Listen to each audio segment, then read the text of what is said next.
د دغه ځوان قصه به مو حیران کړي. نوم یې محمد عامر دی او د لیبیا هیواد اوسیدونکی دی. سږ کال یې غوښتل چې سعودي ته د حج په خاطر لاړ شي، خو په مګدانوایي کې بیرته راوګرځولو ځکه په پاسپورټ کې کوم مشکل و. کله چې په مګدانوایي کې دی راوګرځولو تیاره پرواز وکړلو. تیاره لاړله، یو ساعت وروسته بیرته راتاو شوه ځکه په تیاره کې تخنیکي ستونزه پیدا شوې وه. کله چې محمد عامر خبر شو ډېر زیات خوشحاله شولو، خو د تیارې پیلوټ امر وکړو چې موږ په هیڅ وجه دروازه نه خلاصوو، تیاره باید همداسې چک شي.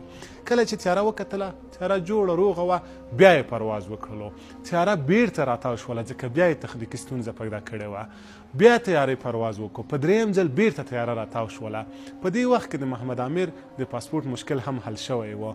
نو د تیارې پیلوټ امر وکړلو چې بدون محمد عامر نه مونږ اصلا پرواز نه کوو.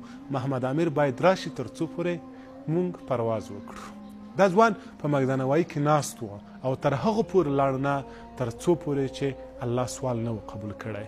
مونږ او تاسو هم باید د محمد عامر غوندې عقیده ولرو، باید په الله باندې پوره یقین ولرو او کله کله داسې شو لکه واړه ماشومان چې د خپل مور نه یو شی غواړي، مونږ باید د الله نه داسې یو شی وغواړي. واړه ماشوم ته چې تر څو پورې مور کوم شی ورنه کړي تر هغه پورې ژاړي تر څو پورې مور هغه شی ورکړي. لاړلو، اوس په حج کې وي. بركات بركاتك يا شيخ عامر، بركات بركات بركاتك يا خال، ادعي لنا معاه. ان شاء الله حبيبي. ماشي يا محمد، ادعي لنا ادعي لنا دعواتك يا شيخ.